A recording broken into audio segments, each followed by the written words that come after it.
Eso no está bien, hija mía.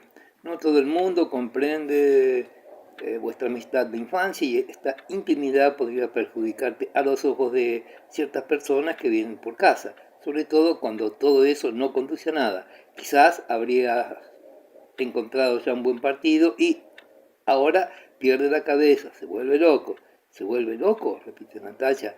Yo te diré lo que me pasó a mí misma. Yo tenía un primo, ya lo sé, Cirilo McBeach, pero si es un viejo, pues no siempre lo fue, pero ya verás, no conviene que venga tan a menudo. ¿Y por qué si él quiere venir? Porque yo sé que de todo esto no va a resultar nada, y como lo sabes, no, mamá, no le digas nada. En conjunto, todos son tonterías, dijo Natalia con el tono de la persona a quien alguien quiere quitarle a la persona amada. Vaya, no me casaré con él, pero que venga. A él y a mí nos gusta mucho. Natalia miraba a su madre sonriendo. ¿Casarse? No, pero eso sí, repitió. ¿Qué quiere decir con eso sí?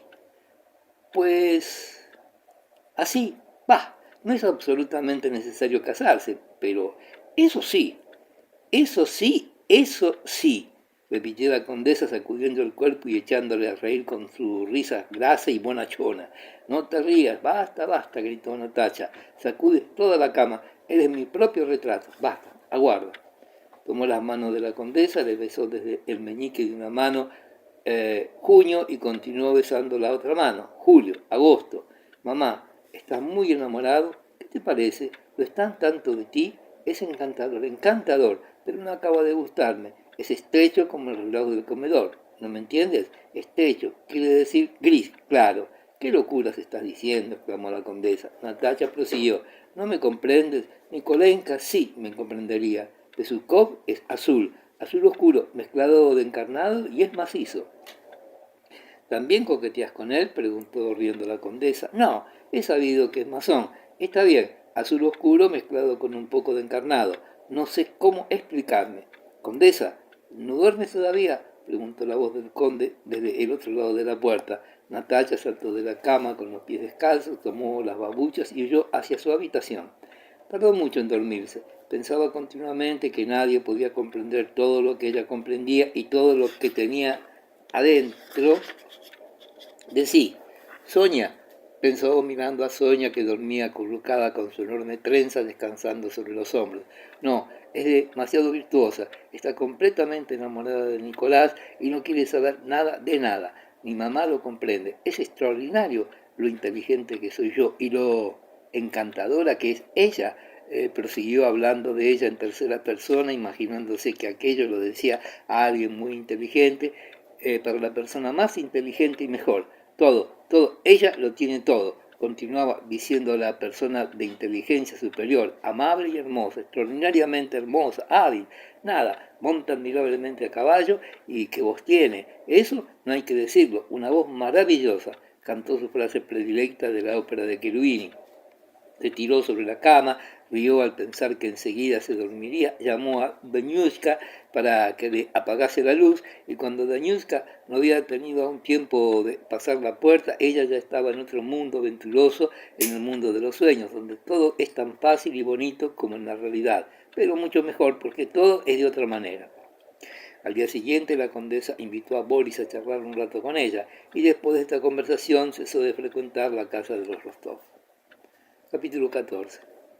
El 31 de diciembre, víspera del Año Nuevo de 1810, se celebró un baile en casa de un gran señor de los tiempos de Catalina. El cuerpo diplomático y el emperador debían asistir a él.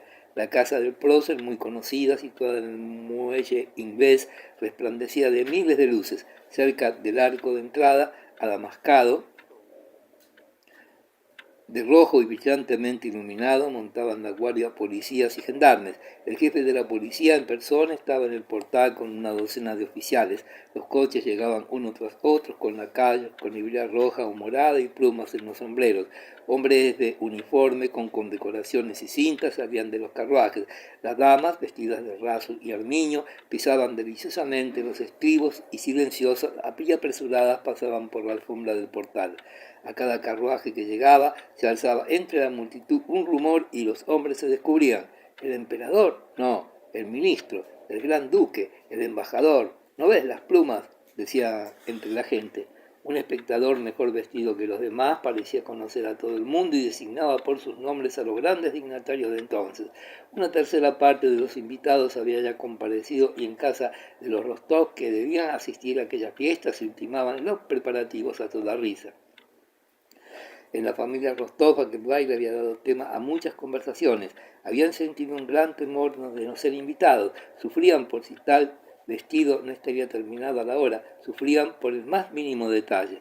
Junto con los Rostov asistía al baile María Ignatievna Pelonskaya, flaca y amarillenta, dama de la antigua corte, que, como amiga y pariente de la condesa, introducía y guiaba a los provincianos Rostov en la alta sociedad peterburguesa.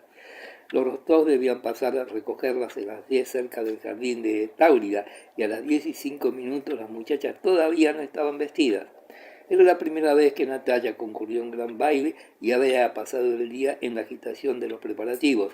Desde la mañana, durante todo el día, había hecho todos los esfuerzos imaginables para que su madre, Sonia y ella misma estuviesen tan bien vestidas como fuese posible. Sonia y la condesa confiaban totalmente en ella. La condesa debía llevar un vestido de terciopelo oscuro y las dos muchachas, peinadas a la griega, vestidos blancos con ribetes de seda, rosas y rosas en el talle.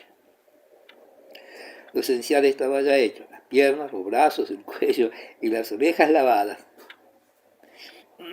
perfumadas y empolvadas con la atención particular que se estila para un baile. Tenían puestas las medias y estaban calzadas con zapatos de raso adornados con lazos. Los peinados estaban casi listos. Sonia acababa de arreglarse, la condesa también, pero Natalia, que trabajaba para todo el mundo, estaba atrasadísima. Continuaba aún sentada en el espejo con un peinador sobre sus delgados hombros. Sonia, ya del todo vestida, estaba en medio de la habitación, ciñéndose hasta hacerse daño y ajustándose el último lazo, que crujía al paso de la aguja. No es eso, Sonia, dijo Natalia, volviendo la cabeza, recogiéndose los cabellos que la camarera no tuvo tiempo de soltar. El lazo no está bien, ven aquí. Sonia se le acercó y se sentó. Natalia le ajustó el lazo de otra manera. Señorita, permitidme, así no puedo hacer nada, dijo la doncella, que tenía tomados los cabellos de Natalia. Ay, Dios mío, espera. ¿Ves, Sonia? Así. ¿Todavía no estáis?, preguntó la condesa. Van a dar las 10. Enseguida. ¿Y tu mamá ya estás listas? Solo falta ponerme la toca.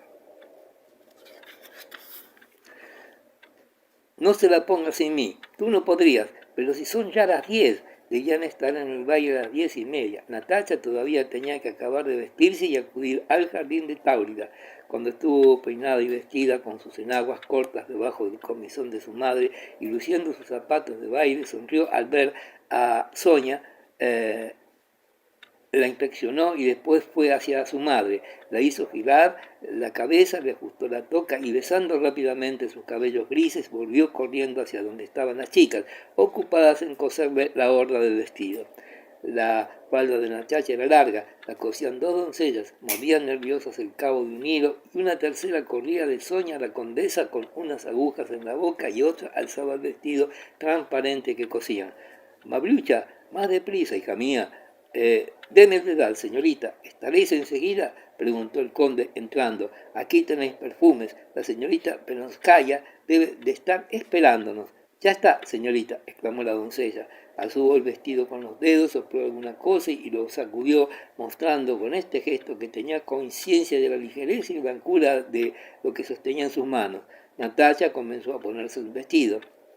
Enseguida, no entres, papá, gritó desde adentro de la falda que le tapaba la cara, al oír que su padre abrió la puerta. Sonia cerró. Transcurrido un minuto dejaron entrar al conde. Llevaba un frac azul, medias y zapatos escotados, iba muy perfumado y lleno de pomada. Ah, papá, qué bien estás y qué guapo, dijo Natalia de pie en medio de la habitación y arreglándose los pliegues de la falda. Permítame, señorita, permítame, decía la camarera, que, arrodillada, estiraba el vestido y se pasaba las agujas de un lado a otro de la boca. Como queráis, pero aún es demasiado largo, exclamaba Sonia, con voz desconsolada, mirando el vestido de Natalia. Natalia se alejó un poco para mirarse al espejo. El vestido era largo. Le juro a usted, señorita, que no está tan largo como eso, dijo Mabrucha, que estaba de rodillas detrás de Natalia. Bueno, si es largo, lo acortaremos, en un abrir y cerrar de ojos, dijo resueltamente Duñacha, desprendiendo una aguja enhebrada de fichú y sentándose en el suelo para empezar la tarea. En aquel momento la condesa, con el vestido de terciopelo y la toca, entró confusa, lentamente. ¡Oh, oh! Exclamó el conde, estás más guapa que todas.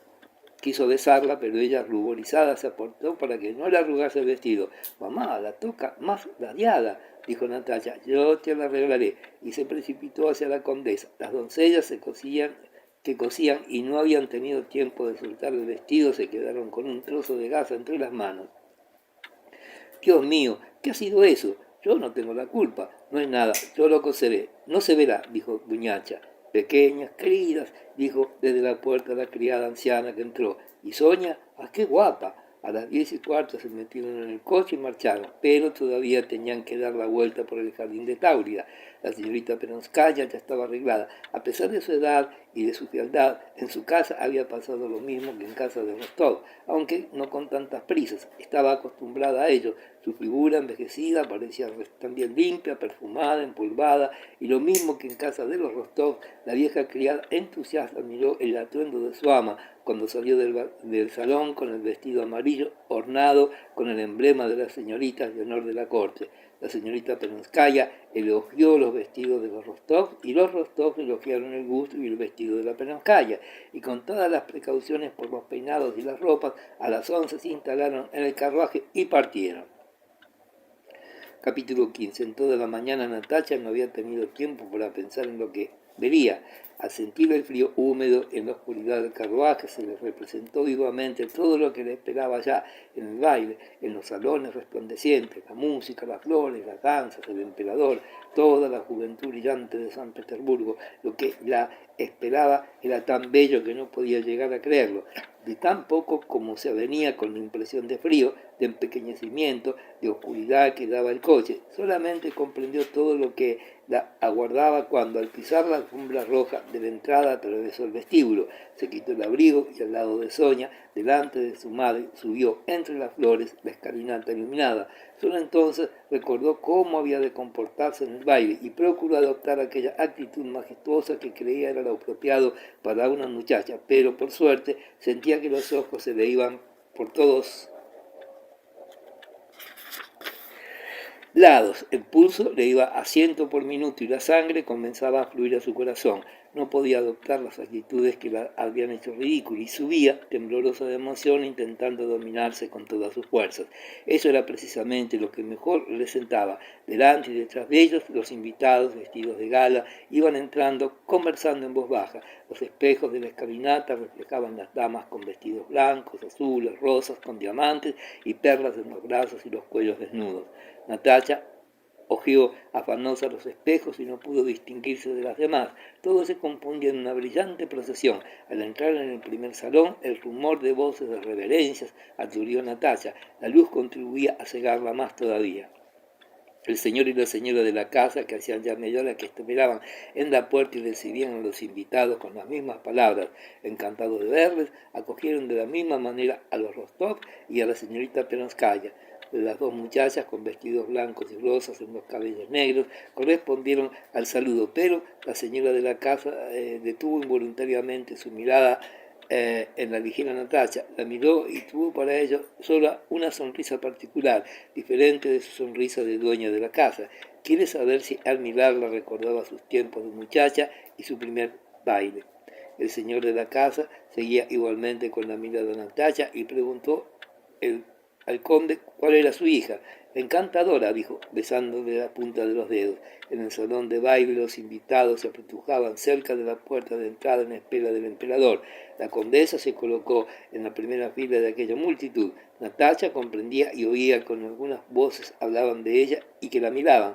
Comprendía que agradaba a los que la observaban y este detalle la tranquilizó un poco. Hay otras como nosotras y las hay peores, pensó. La señorita Peronskaya designaba a la condesa las personas más importantes del baile. Aquel es el embajador de Holanda, ¿lo vio usted? Caballero de pelo grisáceo, y declinó un viejo enclenque de cabellera plateada, rizada y rodeada de damas a las que hacía reír. Mire usted, la reina de San Petersburgo, la condesa de Zhukov. dijo luego, mostrando a Elena, que entraba. ¡Qué bella es! No tiene nada que envidiarle a María Antonovna. Mirad, los jóvenes y los viejos no se apartan de su lado. Es bella y espiritual. Dicen que el gran duque está locamente enamorado de ella. Y vio usted aquellas dos, aunque no sean tan hermosas, son más cortejadas todavía. Y señalaba a una dama con su hija fea que atravesaba la sala.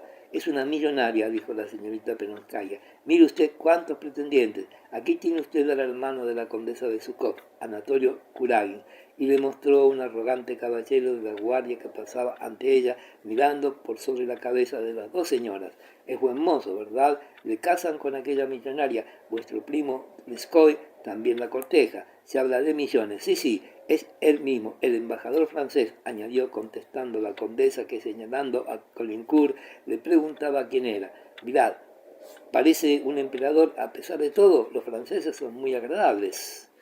Muy agradables. No hay nadie como ellos para estar en sociedad. Ah, es ella. No, vaya, no hay que decirlo. Es la más guapa de todas, nuestra María Antonovna.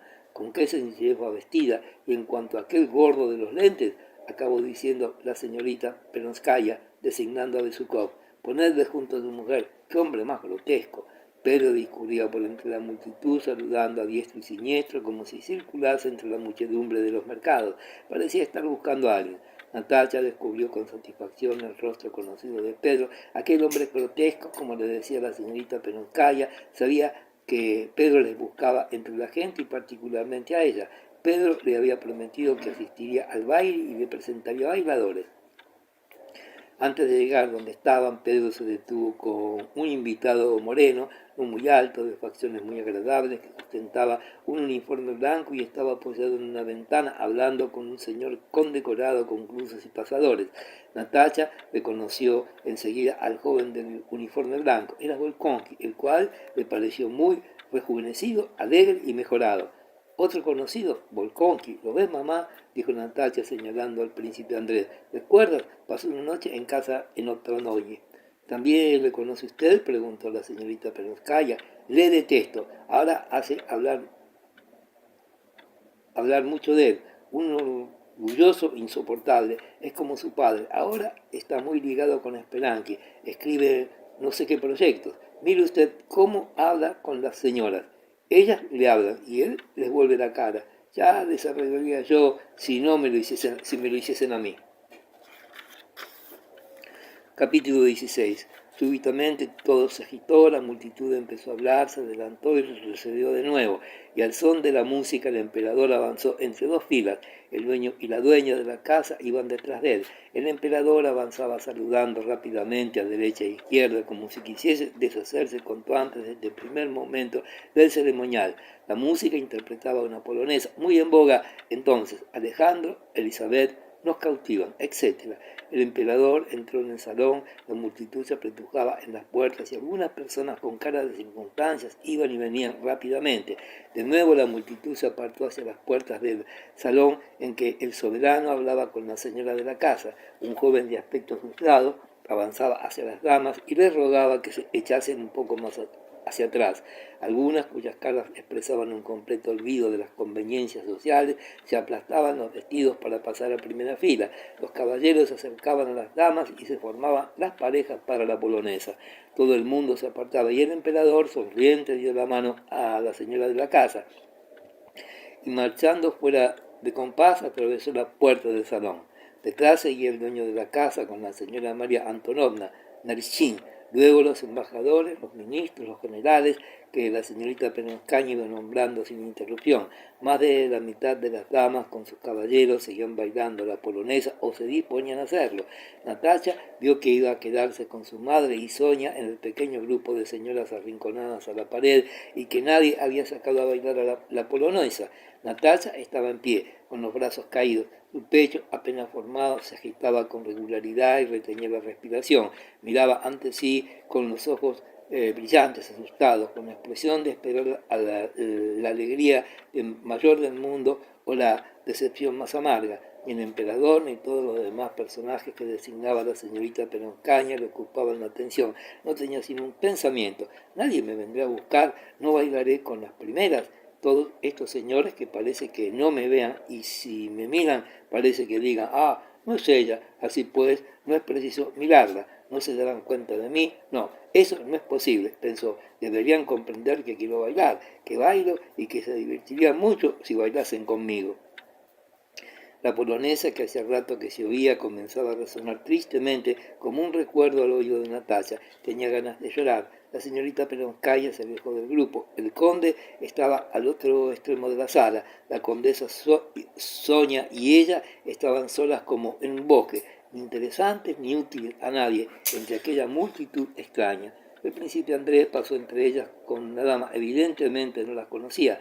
El galante Anatolio, sonriente, decía alguna cosa a la dama que acompañaba dándole el brazo y miró a Natacha de la misma manera que se mira a una pared. Boris por 2 veces pasó ante ellos y cada vez se volvió a ver, y su mujer, que no bailaban, se les acercaron. Aquella reunión de familia allá en el baile, como si no existiese otro sitio para una conversación doméstica, chocó a Natacha. No oía ni miraba a Vera, que le hablaba de su vestido verde.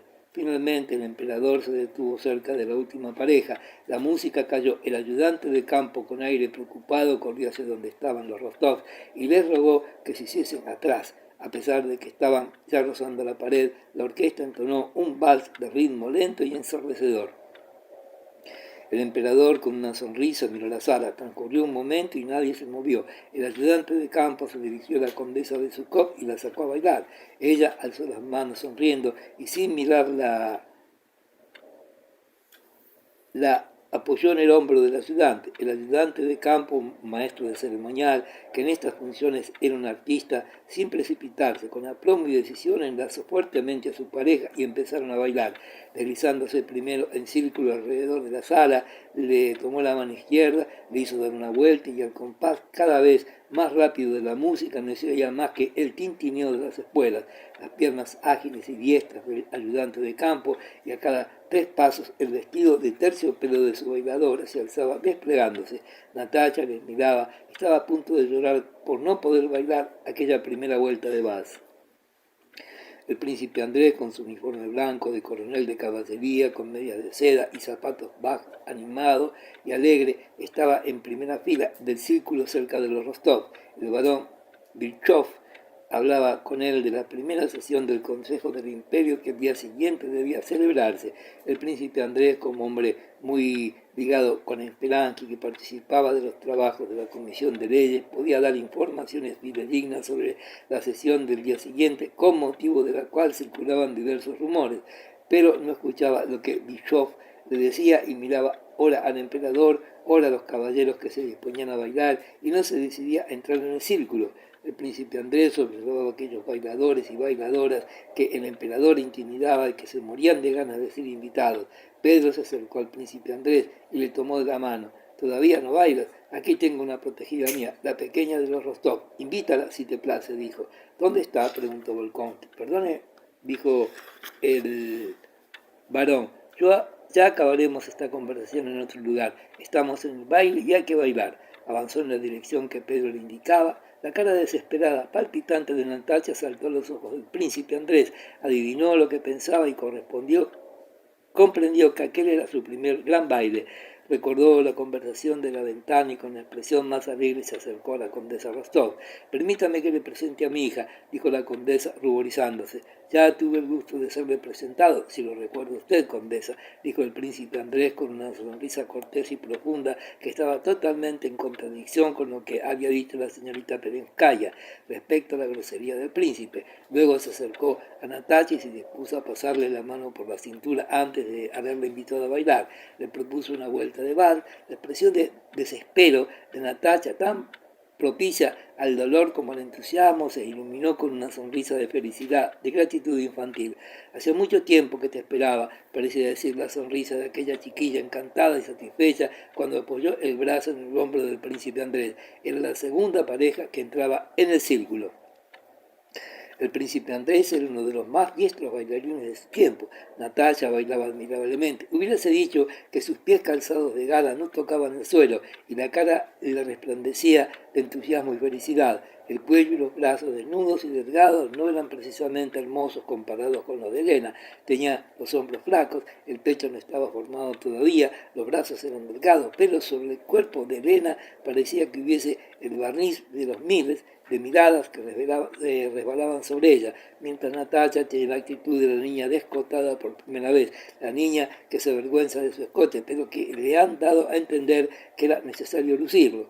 Al príncipe Andrés le gustaba el baile, y bailando olvidaba enseguida las conversaciones políticas e intelectuales con las que todo el mundo le entendía. Deseaba desprenderse del encogimiento que producía la presencia del emperador. Se había puesto a bailar y había escogido una tacha porque Pedro se la había recomendado y porque era la primera muchacha hermosa que había encontrado en sus ojos. Pero tan pronto hubo ceñido aquel talle delgado, ligero, tan pronto ella se movió sonriendo a su vera, el interés de su hechizo se le subió a la cabeza. Cuando al descansar, después de haberla dejado, se detuvo y miró a los bailarines, se sintió rejuvenecido. Capítulo 17. Después del príncipe Andrés, Boris se acercó a Natacha y le invitó a bailar. Le siguió el ayudante de campo que había abierto el baile, después otros jóvenes, y Natacha, feliz y sofocada, pasaba a soñar a sus excesivos solicitantes. Bailó toda la noche sin parar. No advirtió que el emperador hablaba durante mucho rato con el embajador francés, que conversaba con tal o cual dama con una atención particular, que el príncipe tal hacía o decía tal cosa, que Elena tenía un gran éxito y que tal persona la honraba con una atención especial. No veía ni al emperador, no se dio cuenta de que había salido sino porque el baile se animó todavía más. El príncipe Andrés bailó con Natacha un cotillón muy alegre que precedió a la cena. El príncipe le recordó cómo se encontraron por primera vez en el sendero de Otranoye, cuánto le había costado dormirse aquella noche de luna y cómo sin querer la había oído. Este recuerdo ruborizó a Natacha, que intentó justificarse como si hubiese algo de malo en aquel estado en que el príncipe Andrés la había sorprendido involuntariamente. Al príncipe, como a todas las personas educadas en el gran mundo, le gustaba tratar con los que no llevan el trivial sello mundano. Así era Natacha con su admiración, su alegría, su timidez e incluso sus incorrecciones de francés. Se comportaba con ella y le hablaba de una manera particularmente tierna, atenta, sentado a su lado, hablándole de los temas más ínfimos. El príncipe Andrés admiraba el resplandor feliz de sus ojos y de su sonrisa, que se refería no a las palabras pronunciadas, sino a su felicidad interior. Cuando Natacha era invitada a bailar y se alzaba alegre y daba vueltas por la sala, el príncipe Andrés admiraba ante todo su gracia ingenua. A medio cotillón, Natacha, al terminar una figura, volvió a su sitio, pero presa todavía de gran agitación. Otro bailador la volvió a invitar. Estaba cansada y visiblemente quería rehusar, pero de repente puso alegremente la mano sobre la espalda de su pareja y sonrió al príncipe Andrés. Estaría muy contenta de descansar y quedarme con usted. Estoy fatigada, pero ya ve usted, vienen a buscarme y soy feliz. Estoy satisfecha y os quiero a todos. Y a usted y yo ya lo comprendemos. Y su sonrisa decía todavía muchas cosas. Cuando su pareja la dejó, Natacha corrió a través de la sala a buscar dos damas para la figura. Si primero se acerca a su prima y enseguida a otra dama, será mi mujer, se dijo inopinadamente el príncipe Andrés, admirándola, sorprendido de sí mismo. Entonces Natacha se acercó a su prima. Qué simplezas pasan a veces por mi cabeza, pero lo cierto es que esta muchacha es tan encantadora, tan original, que no bailará más que de un mes aquí y se casará. Su pareja no se encuentra aquí, pensó, cuando Natacha, estirándose el cuerpo del vestido, se sentó a su lado. Al terminar el cotillón, el viejo conde se acercó a los bailadores, invitó al príncipe Andrés a hacerle una visita y preguntó a su hija si estaba contenta. Natacha no contestó, solo tuvo una sonrisa que parecía que regañando dijese: ¿cómo es posible que lo dudes? Estoy contenta como jamás lo había estado en mi vida, dijo, y el príncipe Andrés observó que sus delgados brazos se levantaban rápidamente para abrazar a su padre y se bajaban enseguida. Natacha nunca se había sentido tan dichosa, estaba rebosante de felicidad hasta tal grado en que las personas se vuelven buenas del todo y no creen en la posibilidad del mal, de la desgracia y del dolor. En aquel baile Pedro se sintió por primera vez herido por la situación que ocupó a su mujer en las altas esferas. Estaba abatido, una larga arruga le surcaba la frente y de pie, cerca de una ventana, miraba a través de los lentes sin ver a nadie. Natalia pasó ante él al ir a cenar. La cara sombría y desventurada de Pedro la impresionó. Se detuvo ante él. Habría querido consolarle, darle el acceso de su exceso de su felicidad. Es hermoso, conde, ¿no cree usted? Dijo. Pedro sonrió distraído. Era seguro que no comprendía en absoluto lo que le decían. Sí, estoy muy contento, murmuró. ¿Cómo puede sentirse descontento un hombre tan bueno como Besukhov? Pensó Natalia. A sus ojos, todos los que estaban allí eran buenos, gentiles, amables, se amaban los unos a los otros. Nadie podía ofender a nadie, y es por esto que todo el mundo debía de ser feliz.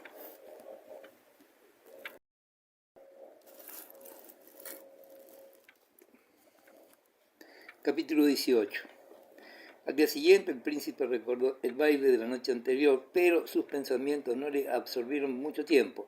Sí, el baile fue verdaderamente brillante. Aquella pequeña Rostov es un encanto. Tiene una gracia, un algo de peterburgués que la distingue. Esto es todo lo que pensó del baile. Después de tomar el té, se puso a trabajar, pero fue fatiga o insomnio. Hacía mal día para trabajar y el príncipe Andrés no podía hacer nada.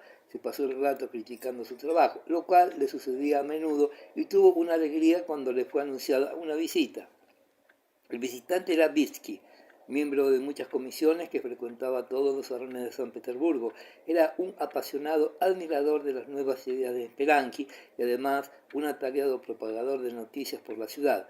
Uno de aquellos hombres que escogen para sí una opinión como si fuese un vestido, de acuerdo con la moda, pero que por eso mismo parecen los partidarios más acérrimos de la nueva corriente. Llegó a la casa del príncipe con aire preocupado y enseguida comenzó a hablar. Con entusiasmo y sin perder tiempo narró los detalles de la sesión del Consejo del Imperio celebrada por la mañana bajo la presidencia del emperador. El discurso del soberano había sido admirable. Era uno de aquellos discursos como solo los emperadores constitucionales lo pronunciaban. El emperador ha dicho claramente que el Consejo y el Senado son los órdenes del Estado. Ha dicho también que el gobierno debe tener por base no los abusos, sino principios firmes y que las finanzas deben ser reformadas, explicó Bitsky, acentuando ciertas palabras y abriendo mucho los ojos. Sí, el acontecimiento de hoy marca una era, la era más importante de nuestra historia. El príncipe Andrés escuchaba el relato de la sesión de apertura del Consejo del Imperio que con tanta importancia había esperado y a la cual había atribuido tanta importancia, y se sorprendía de que, precisamente ahora, cuando este hecho se realizaba, no solamente no le produjera emoción alguna, sino que incluso le pareciera insignificante. Escuchaba la entusiasta relación de Luigi con disimulada ironía. Pasó por su mente la idea más sencilla: ¿qué puede importarnos a mí y a Bitsky que el emperador haya dicho esto en el Consejo? ¿Seré por ventura más feliz o más bueno?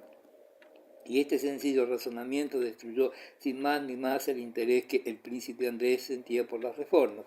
Aquel mismo día el príncipe tenía que comer en casa de Speransky.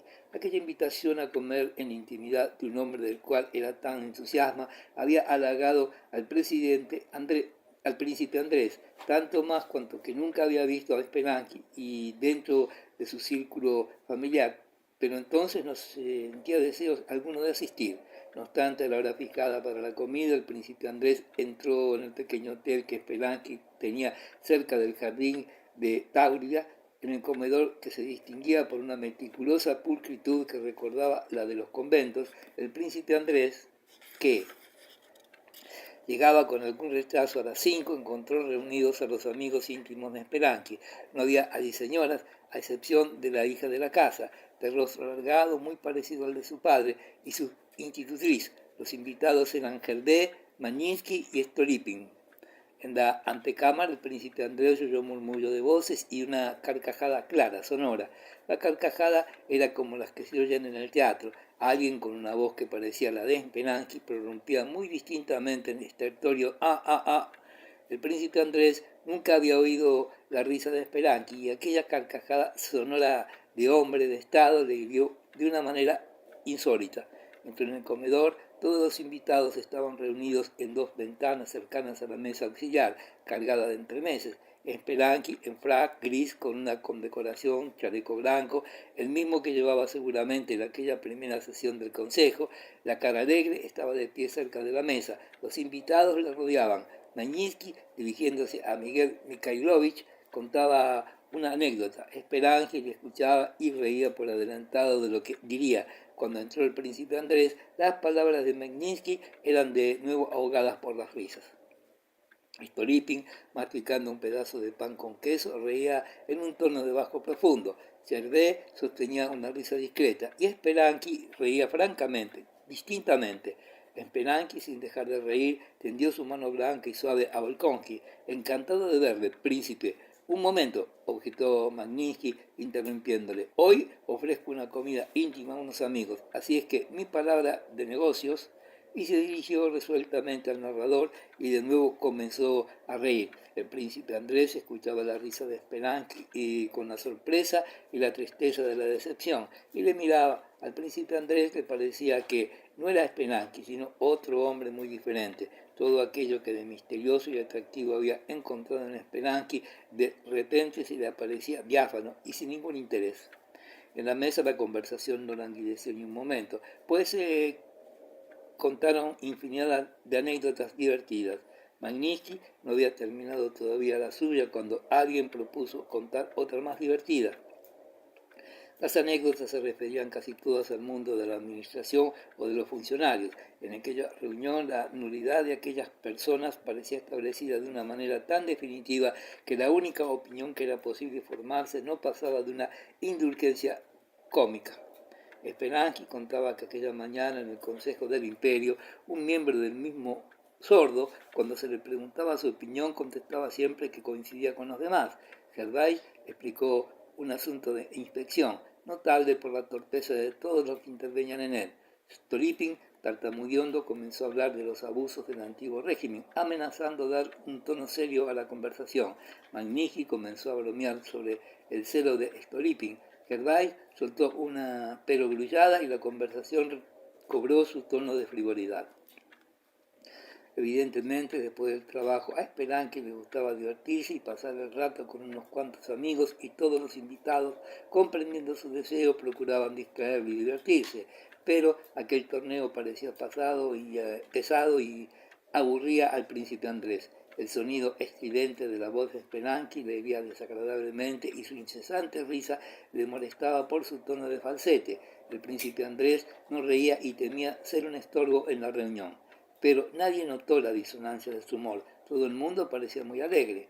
Muchas veces quiso intervenir en la conversación, pero siempre sus palabras flotaban como un tapón de corcho en el agua y no podía seguirles la broma. Nada había de malo ni desentonado en lo que decían. Todo era espiritual, vivo y podía ser motivo de risa, pero allí faltaba lo que se llama la sal de la alegría, y los mismos invitados no lo advertían. Después de comer, la hija de Spelunky y la institutriz se levantaron. Spelunky acarició a su hija y la besó. Al príncipe Andrés este gesto le pareció artificial. Siguiendo la moda inglesa, los hombres permanecieron en la mesa y bebieron vino de Oporto. Se habló de la guerra, de España, todos aprobaron la actitud de Napoleón, excepto el príncipe Andrés, que comenzó a contradecirles. Spelunky sonrió y, deseando vivamente cambiar de conversación, contó una anécdota que no tenía relación alguna con la conversación. Callaron todos un momento. Antes de levantarse de la mesa, Spelunky tapó la botella de vino y dijo: en nuestros días el buen vino va muy escaso. Luego la dio al criado y se puso de pie. Todos se levantaron y, hablando ruidosamente, pasaron al salón. Un criado dijo a Spelunky dos despachos llegados con el correo. Los tomó y pasó a su gabinete. Tan pronto hubo salido, decayó la alegría general y los visitantes, muchos más sosegados, se pusieron a hablar a media voz. Bueno, ahora la declamación, dijo Spelunky saliendo del despacho. Es un artista, exclamó dirigiéndose al príncipe Andrés. Inmediatamente Magnitsky adoptó una actitud y se puso a declamar unos versos humorísticos franceses que había escrito sobre ciertos personajes de San Petersburgo. Fue interrumpido repetidas veces por los aplausos del auditorio. Al terminar la declamación, el príncipe Andrés se acercó a Speransky para despedirse. ¿A dónde va usted tan temprano?, le preguntó. Me comprometí a asistir a una velada. Hubo un silencio. El príncipe miró desde muy cerca aquellos ojos vidriosos que no se dejaban penetrar y se encontró ridículo por haber esperado nada de Speransky y de toda su actividad. Se preguntó cómo era posible que le hubiese dado importancia alguna. Aquella risa mesurada, falsa, no cesaba de resonar en sus oídos, mucho rato después de haber salido de la casa de Speransky. Al volver a su casa, el príncipe Andrés comenzó a recordar como si fuese algo nuevo su vida en San Petersburgo durante aquellos 4 meses. Recordaba sus anhelos, sus búsquedas, la historia de su proyecto de código militar que había sido tomado en consideración y respecto del cual se procuraba hacer el silencio simplemente porque otro trabajo muy malo estaba ya terminado y presentado al emperador. Recordaba las sesiones del comité del cual Berg era miembro, recordaba que en aquellas sesiones se había discutido durante largo tiempo y con gran meticulosidad todo lo que se refería a la forma de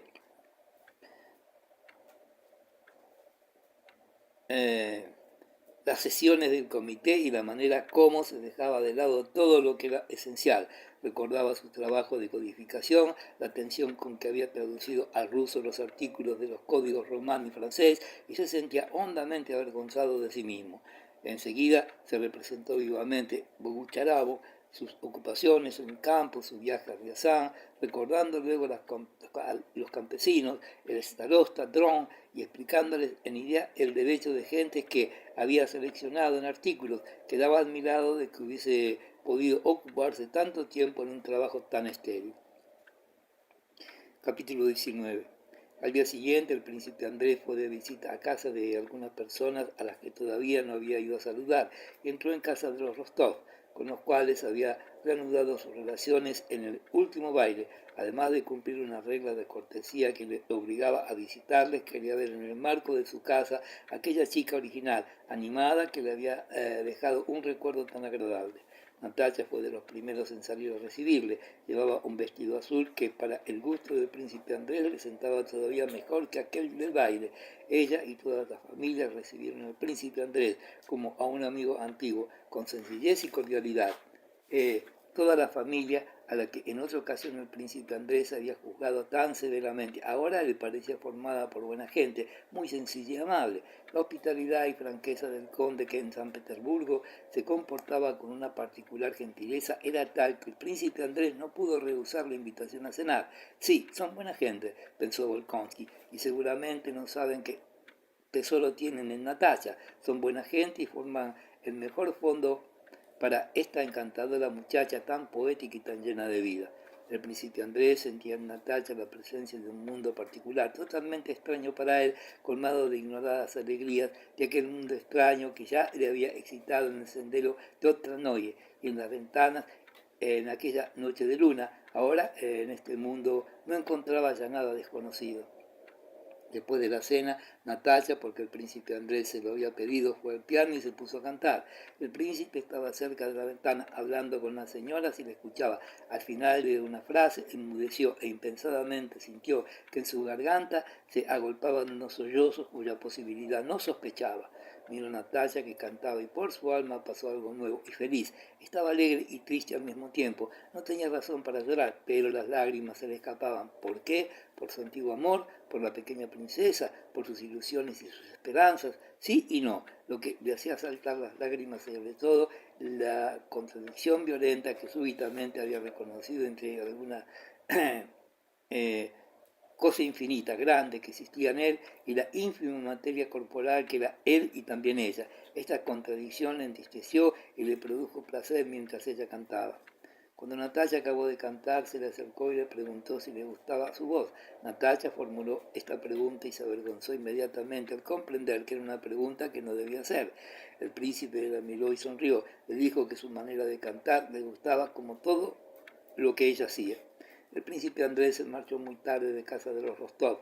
Se acostó maquinalmente, pero pronto advirtió que estaba desvelado. Encendió la bujía y se sentó a la cama. Volvió a acostarse y no le molestó encontrarse despierto.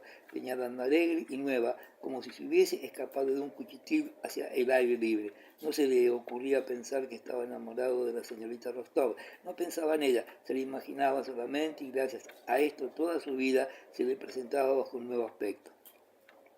¿Por qué ha dado de preocuparme? ¿Por qué he de trabajar dentro de este marco estrecho, cerrado, cuando la vida, toda la vida, con sus alegrías se abre ante mí? Se dijo, y por primera vez desde hacía mucho tiempo comenzó a echar planes por adelantado. Decidió que debía ocuparse de la educación de su hijo, encontrar un preceptor y confiárselo, luego presentar la dimisión y marcharse al extranjero, ver Inglaterra, Suiza, Italia. He de aprovechar la libertad que tengo mientras siento dentro de mí tanta fuerza y juventud. Pedro tenía razón al decir que para ser feliz es necesario creer en la felicidad, y ahora creo en ella. Dejemos que los muertos entierren a los muertos. Mientras uno vive, es preciso vivir y ser feliz. Capítulo 20. Una mañana el coronel Adolfo de Berg, a quien Pedro conocía como conocía a todo Moscú y San Petersburgo, se le presentó con el uniforme de Gale y las relucientes patillas llenas de pomada y peinadas hacia adelante, tal como las llevaba el emperador Alejandro. Hace un momento estaba en casa de la condesa, su esposa, y he tenido la desgracia de ver rehusada mi demanda. Espero que con usted seré más afortunado, dijo sonriendo. Que sea usted, coronel. Le participo, conde, que estoy definitivamente instalado en mi nuevo domicilio, dijo convencido de que una noticia así debía de ser necesariamente agradable, y desearía dar una pequeña fiesta, una velada para mis amistades y las de mi esposa. Me he permitido solicitar a la condesa y de usted mismo que quieran ustedes hacerme el honor de venir a mi casa y a tomar una taza de té y a cenar. Solo la condesa Elena Vasilievna, juzgando la sociedad de Ver indigna de ella, podía tener corazón para rehusarla. Ver explicó claramente que por qué razón deseaba reunir en su casa una sociedad reducida, aunque selecta, y por qué esto le agradaría, y por qué le dolía el dinero disipado en el juego y otras cosas por el estilo, pero que, en cambio, por la buena compañía estaba dispuesto a hacer todos los sacrificios. Pedro no podía rehusar la invitación y en efecto prometió su asistencia. Algo temprano, conde, ¿qué le parece a las 8 menos cuarto? Haremos una partida, tendremos con nosotros al general, que me distingue mucho, cenaremos, conde, ¿de acuerdo? Contra su costumbre de llegar tarde a todas partes, Pedro aquella noche, en lugar de a las 8 menos cuarto, llegó 5 minutos antes a la casa de Ver. El matrimonio, después de preparar todo lo necesario para la velada, estaba dispuesto para recibir a los invitados. Ver y su mujer estaban sentados en el despacho nuevo, ordenado, claro, decorado con figuras, cuadros y muebles nuevos. Ver, de uniforme, estaba sentado cerca de su mujer y le explicaba que era necesario tener por amigos a gente superior, porque solo así da gusto tener amistades. Siempre puede uno aprender algo, preguntar. Mira, fíjate tú cómo he vivido desde mi primer grado. Ver no contaba su vida por años, sino por ascensos. Mis compañeros todavía no son nada y yo estoy en situación de mandar un regimiento. Tengo la suerte de ser tu marido. Se levantó, besó la mano de Vera y de paso arregló la alfombra que se había arrugado. ¿Cómo me las he arreglado para obtener todo esto? Principalmente por mi tacto en escoger las amistades, aunque hay que reconocer que además hay que ser honesto y puntual. Ver sonrió con la convicción de la superioridad sobre una débil mujer y cayó pensando que su gentil esposa era una mujer de talento y que, no obstante, no podía comprender lo que constituye la superioridad de un hombre. Ein Mann zu sein. En aquel instante, Vera sonrió también con la conciencia de su superioridad sobre un marido virtuoso y bueno, pero que según el criterio de Vera, igual que todos los hombres, no comprendía la vida. Vera, jugando por su marido, y generalizando sus observaciones, creía que todos los hombres no hacen sino atribuirse la inteligencia, cuando en realidad nada comprenden y son orgullosos y egoístas. Ver se levantó y abrazando prudentemente a su mujer para no arrugarle los encajes que él había pagado muy caros, la besó en los labios. Una cosa tan solo deseo, que los hijos no vengan demasiado pronto, dijo por una inconsciente asociación de ideas. Sí, replicó Vera, yo tampoco lo deseo, hay que vivir para el mundo. La princesa Yusupov lleva uno exactamente igual, dijo Ver, indicando con una sonrisa bondadosa y satisfecha el cuello de encaje de Vera. En aquel momento fue anunciado el conde Besukov. El matrimonio cambió una sonrisa de satisfacción y cada uno se atribuyó el honor de aquella visita. Ahí tienes lo que vale saber crear amistades. He aquí a lo que conduce saber portarse bien, pensó Ver. Solamente hazme un favor, te lo ruego, dijo Vela. Cuando hable con los invitados no me interrumpas, pues yo sé muy bien lo que hay que hacer y de qué hay que hablarles a cada uno. Bert volvió a sonreír y replicó, no siempre, para los hombres es conveniente a veces una conversación masculina. Pedro fue recibido a la sala nueva, donde era imposible sentarse en parte alguna sin estropear la simetría y el orden. Se comprende fácilmente que Bert se mostraba magnánimo al proponer romper la simetría de una silla de brazos o de un canapé para un huésped tan estimable, pero como él mismo se encontraba en una especie de indecisión febril, dejó que el invitado solucionase esta cuestión.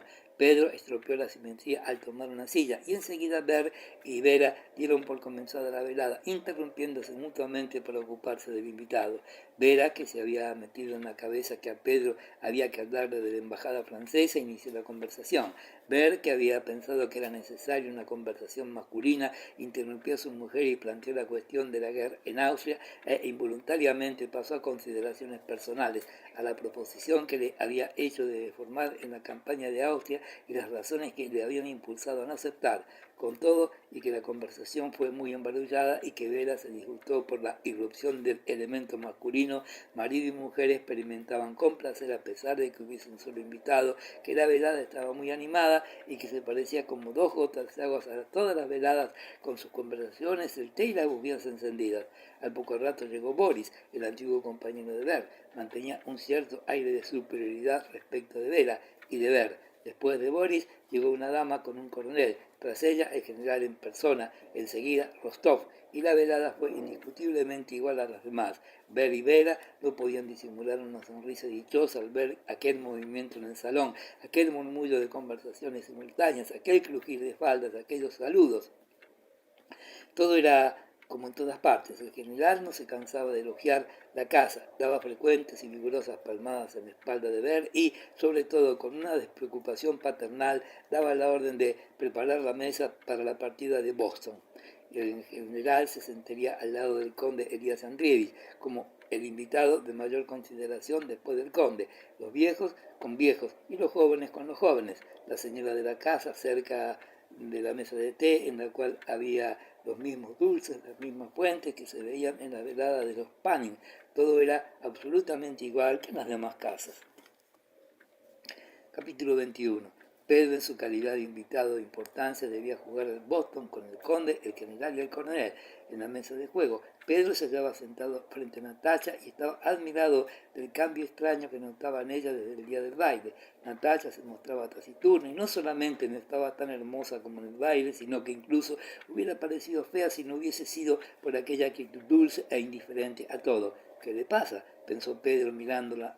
Natacha se sentó a la mesa del té al lado de su hermana y sin apresurarse contestó algo a Boris, que estaba sentado cerca de ella.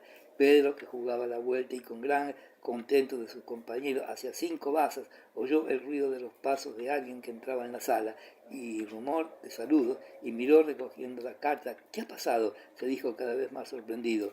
El príncipe Andrés estaba ante Natacha con una expresión enternecida y le decía algo. Ella avanzaba la cabeza, tenía las mejillas encendidas, se esforzaba en contener la respiración y le miraba. El vivo resplandor del fuego interior, extinguido desde hacía algún tiempo, volvía a iluminarla. Toda ella se transformaba de fea, volvía a ser tan hermosa como en el baile. El príncipe Andrés se acercó a Pedro, que observó una expresión de renovada juventud en el rostro de su amigo.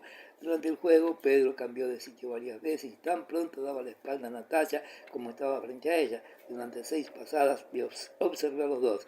Entre esta pareja sucedió algo importante, pensó, y un sentimiento dichoso y amargo le conmovió, haciéndole olvidar sus preocupaciones. Al cabo de un rato, el general se levantó diciendo que era imposible jugar de aquella manera y Pedro quedó en libertad. Natacha, con Sonia y Boris, conversaban en un rincón y Vera, con una fina sonrisa, le decía algo al príncipe Andrés. Pedro se les acercó y después de preguntar si hablaban reservadamente, se sentó a su lado. Vera, al descubrir la atención del príncipe Andrés por Natacha, decidió que en una Velada de veras, era conveniente hacer finas alusiones al sentimiento y aprovechando el momento en que el príncipe estaba solo, entabló con él una conversación sobre el sentimiento en general y sobre su hermana en particular. Como con un invitado tan inteligente como le parecía al príncipe Andrés, era preciso poner en juego toda su diplomacia. Cuando Pedro se les acercó, observó que Vera estaba en el punto culminante de la conversación y que el príncipe Andrés, cosa que raramente le sucedía, parecía confuso. ¿Qué le parece a usted?, decía Vera con una fina sonrisa. Usted, príncipe, que es tan penetrante y con una ojeada comprende el carácter de las personas, ¿qué opinión le merece Natacha? ¿Puede ser constante en sus afectos? ¿Puede, como otras mujeres, Vera lo decía por ella, amar a un hombre y serle fiel, lo cual creo yo que es el verdadero amor? ¿Qué piensa usted de ello, príncipe? Conozco muy poco a su hermana para contestar una pregunta tan delicada, replicó el príncipe Andrés con una sonrisa solapada con la cual quería disimular su malestar. Por mi parte, creo que cuanto menos gusta a la mujer, más fiel es. Y miró a Pedro, que en aquel momento se les acercaba. Sí, es verdad, príncipe, prosiguió Vera, de la manera como en general le gusta hacerlo a las gentes limitadas que suponen haber encontrado y conocer a fondo las particularidades de nuestra época y que las cualidades de la gente cambian con el tiempo. Hoy en día las muchachas tienen tanta libertad que el placer de ser cortejadas a menudo les ahoga el verdadero sentimiento. Y Natacha, hay que confesarlo, es muy sensible.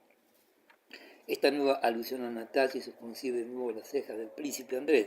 Quiso levantarse, pero Vera prosiguió con una sonrisa más fina todavía. Yo creo que nadie ha sido más cortejada que ella, pero hasta ahora nadie le ha interesado seriamente. Ya sabe usted, conde, dijo a Pedro, que incluso nuestro simpático primo estaba entre nosotros. Ya podemos decirlo muy entusiasmado. El príncipe Andrés compuso una cara hosca y callada. ¿Es usted amigo de Boris?, le dijo Vera. Sí, le conozco. ¿Acaso le ha hablado de su amor por Natacha? Ah, ¿existía un amor de infancia?, preguntó súbitamente el príncipe Andrés, poniéndose colorado. Sí, ya sabe usted, lo que pasa, son primos y esta intimidad conduce a veces al amor. Primos, peligrosos vecinos, dice el adagio. ¿No es cierto? Ah, claro, exclamó el príncipe Andrés. Y súbitamente, con una animación desacostumbrada, comenzó a bromear con Pedro sobre este tema, diciéndole cuánto cuidado debería tener con su prima cincuentenaria de Moscú, cuando en amistad de esta conversación divertida se levantó y, tomando a Pedro del brazo, se lo llevó aparte. ¿Qué hay?, preguntó Pedro, comprendiendo al ver la rara animación de su amigo y la mirada que al ponerse en pie había dirigido a Natacha. Tengo que hablar contigo, dijo el príncipe. En fin, ya te lo diré luego. El príncipe Andrés se acercó después a Natacha con un extraño fulgor en los ojos y se sentó a su lado. Pedro vio que el príncipe Andrés le preguntaba algo y que ella contestaba y se volvía encarnada. En aquel momento Bert se acercó a Pedro y le rogó insistentemente que interviniese en la discusión entre el general y el coronel sobre los asuntos de España. Bert estaba contento y satisfecho. En sus labios brillaba una sonrisa de satisfacción. La velada marchaba bien y era como todas las que había visto, todo era igual, las conversaciones finas de las damas, las cartas, el general que alzaba la voz, el samóvar y los dulces, una sola cosa que había visto en todas las reuniones y que deseaba imitar faltaba allí, la conversación en voz alta entre los hombres y la discusión de un tema importante e intelectual. El general entabló esta discusión y Bert indujo a Pedro a que interviniese en ella. Capítulo 22. Al día siguiente, invitados por el conde Elías Andrievich, el príncipe Andrés fue a comer a casa de los Rostovs, pasé allí todo el día. Todo el mundo en la casa comprendía por qué había ido y él, sin disimularlo, procuró pasar todo el tiempo con Natacha, no solamente en el alma de Natacha, espantada pero feliz, entusiasmada, sino en toda la casa, se sentía el temor de algo importante que debía realizarse. La condesa, con los ojos tristes, pensativos y severos, miraba al príncipe Andrés mientras hablaba con Natacha y tímidamente, por disimular, comenzaba una conversación cada vez que él se volvía hacia ella. Sonia tenía miedo de dejar a Natacha y temía estorbar cuando se hallaban entre los dos. Natacha empalidecía de miedo, tímida, cuando por momentos se quedaba sola con él. El príncipe se sorprendía de su timidez, comprendía que tenía algo que decirle, pero no sabía decidirse a hacerlo. Cuando por la noche el príncipe se marchó, la condesa emprendió a Natacha y le preguntó en voz baja: ¿Y qué, mamá? Por Dios, ahora no me preguntes nada, no debemos hablar de eso. Pero por la noche Natacha, emocionada, atemorizada y con la mirada inmóvil, estuvo durante largo rato atendida en la cama de su madre. Tan pronto le contaba las atenciones que él le había hecho objeto, como le decía que tenía el proyecto de marcharse al extranjero, o le preguntaba dónde pasaría ella el verano, o le hablaba inopinadamente de Boris. Pero nunca sentí nada semejante, dijo Natacha. Ante él me siento extraña, tengo miedo. ¿Qué quiere decir eso? Mamá? ¿Es que duermes? No, hija mía, también yo tengo miedo, repuso la condesa. Anda, vete a dormir. Lo mismo da, tampoco dormiría. ¿Qué tontería es el dormir? Mamá, nunca había sentido una cosa semejante, replicó aterrorizada y admirada de aquel movimiento que se descubría. ¿Quién me lo iba a decir? A Natacha le parecía que se había enamorado del príncipe Andrés desde que lo vio en otra noche. Estaba asustada de aquella suerte extraña e inesperada que le había hecho encontrarse de nuevo con aquel que aquella había escogido entonces, y de esto estaba firmemente convencida, y que a quien, al parecer, no era del todo indiferente, y como si fuese hecho ex profeso, él está en San Petersburgo, cuando nosotros venimos y todavía hemos debido encontrarnos en el baile. Esto es el destino. Es bien claro que todo esto es obra del destino. La primera vez que le vi sentí algo raro. ¿Qué te ha dicho que son aquellos versos? Dijo pensativa la madre, refiriéndose a unas poesías que el príncipe Andrés había escrito en el álbum de Natacha. Mamá, ¿verdad que no es ningún mal el que sea viudo? Basta, Natacha, basta, reza. Los casamientos se hacen en el cielo. Pero, madrecita mía, si supieses cuánto le amo y qué contenta estoy, exclamó Natacha llorando de emoción y felicidad y abrazando a su madre. Aquella hora el príncipe Andrés estaba en casa de Pedro y le hablaba de su amor por Natacha y de la intención que tenía de casarse con ella.